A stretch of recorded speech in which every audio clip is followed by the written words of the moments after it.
He sat up, embracing her. As he held her, though, she suddenly cried, "Ouch! What, did I hurt you?" "No, I just felt a pain in my head," she replied, smiling. "But it's gone, probably all the worrying. Come, let's heal the others." Soon many were healed and rushed about to heal everyone else and welcome them back from their near-death experiences. Autumn led Andy outside where he stared, as everyone else did, in wonder at the trees whose leaves quickly changed color. "It's amazing," he breathed, and then noticed that Autumn's face suddenly grew quite pale. "Are you feeling all right?"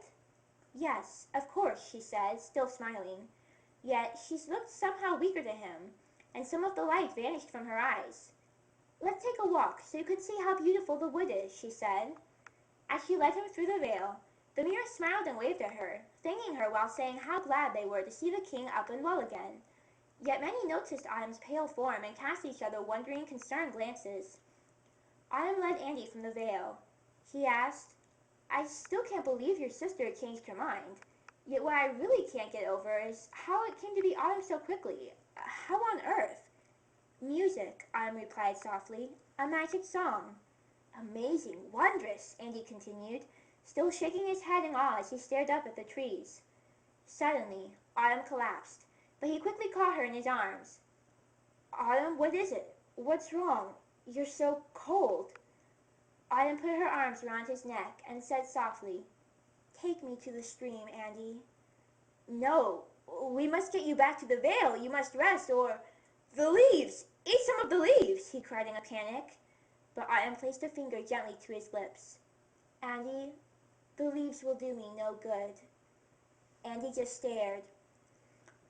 Yet as he stared into those sad, loving blue eyes, he suddenly understood. He wanted to scold her, wanted to ask why did she do it? And yet, he knew why.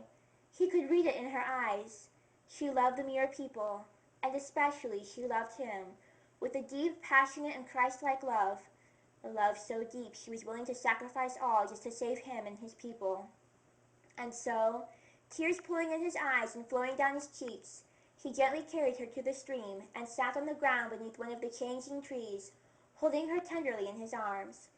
As hard as he tried, he could not hold back the tears. "Shh," she cooed softly, struggling to talk as her breathing grew difficult. "Do not weep for me. I go to a far better place, and your people will be safe. Summer can harm them no longer, nor can she harm me. This was my own choice. I gave my life. It was not taken from me. So please, do not weep, but remember me as I go to receive eternal life. And remember this song, so that you may always be able to have something to remember me by." "I could never forget you," he whispered. Autumn smiled weakly. "Even still, remember it." She used her last bit of strength to softly sing that beautiful, sad song, and Andy hid it within his heart. Her breathing grew more difficult then, and pain flickered in her eyes. Yet a peace shone in those eyes, too, as they gazed at the leaves fluttering all about them, and then at him. He smiled down at her, crying all the while. She was still so beautiful, especially within, but also without. She was still so beautiful. As Andy lovingly cradled her limp, weak, weightless form in his arms, tears streaming uncontrollably down his cheeks as he wept in silence, he looked up at the sea of endless reds encompassing him, raining all about him.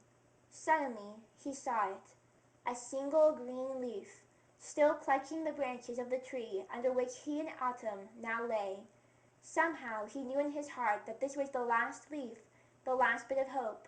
Somehow he felt God gave him one last precious moment in which to tell her, "Autumn, I love you," he breathed softly, barely able to form the words as his tears choked them.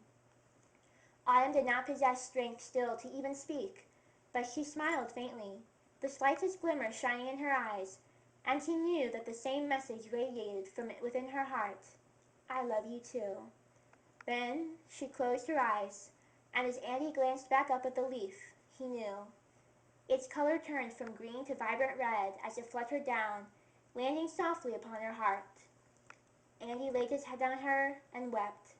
He wept until he could weep no longer, unaware of passing time. After pouring out his sorrow, he took the frail form tenderly in his arms and started slowly back to the Mira Vale. The leaf he placed carefully in his pocket. Its bright red shade would ever remind him of Autumn's vibrant life, of their vibrant love, and of the time God blessed them with, from the moment they first met until that last, most precious moment together. Summer did not keep her word. She marched towards the Mira Vale, intending to slay all the Mira with her dark magic, but she fell dead as soon as her foot touched Mira ground. For, as the Mira would later discover, Autumn's song was more than just a song.